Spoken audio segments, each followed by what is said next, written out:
Assalamualaikum warahmatullahi wabarakatuh. Perkenalkan, nama saya Wandeviani dari kelas A2 D4 K3 semester 1 dari Universitas Balikpapan. Kini saya akan menjelaskan tentang bising di tempat kerja dan identifikasi bahaya. Yang pertama, kita akan membahas tentang bising di tempat kerja.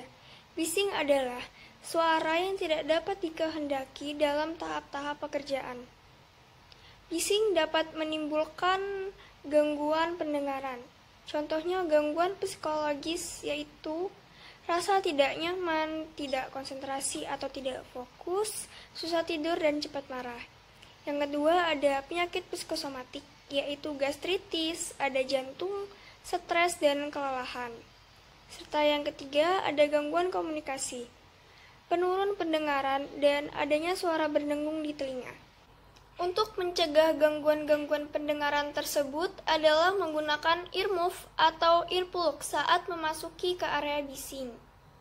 Nilai ambang batas pada pekerja 8 jam adalah 85 desibel, dan untuk saat ini tidak ada peralatan produksi melebihi 85 desibel.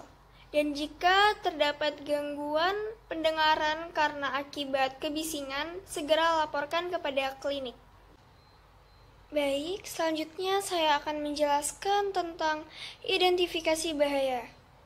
Kita harus mengenali bahaya karena hal yang sangat penting agar kita terhindar dari resiko-resiko keselamatan kerja.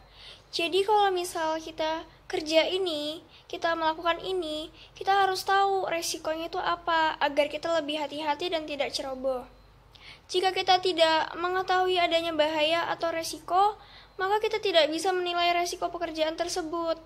Jadi kita harus lebih hati-hati, dan juga kita kalau misal udah terjadinya resiko, kita juga harus tahu cara menanggulanginya seperti apa, cara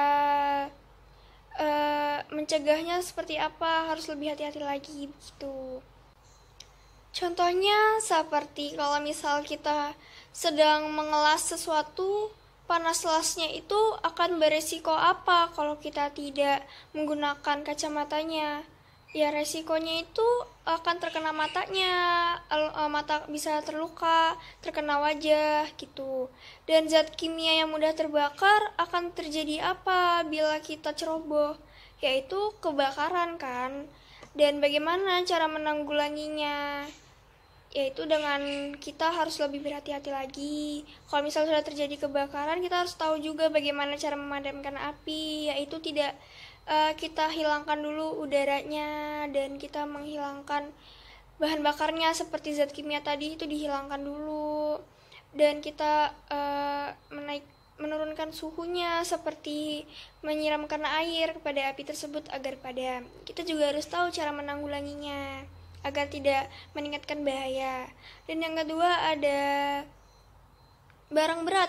Misal kalau kita barang berat tersebut ditaruhnya tidak betul, kita akan tertimpa pada kita dan akan terjadinya luka yang berat kan gitu. Dan tumpahan oli ini bila terpleset kita akan jatuh tuh, jadinya akan bahaya juga kan buat kita. Apalagi kalau misalnya kita jatuhnya terus tertabrak dengan barang yang berat tadi, jadinya lebih bahaya lagi. Kita juga harus tahu juga tuh cara menanggulanginya seperti apa. Kita harus benar-benar butuh bantuan untuk mengangkat barang berat yang tadi, seperti itu.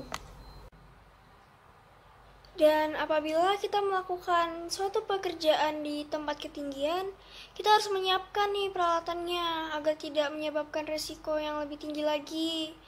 Dan jika kita udah tahu nih resikonya, kita tidak akan merasa khawatir karena pekerjaan akan baik-baik saja bila kita membawa dampak yang positif dan tidak ada dampak negatifnya.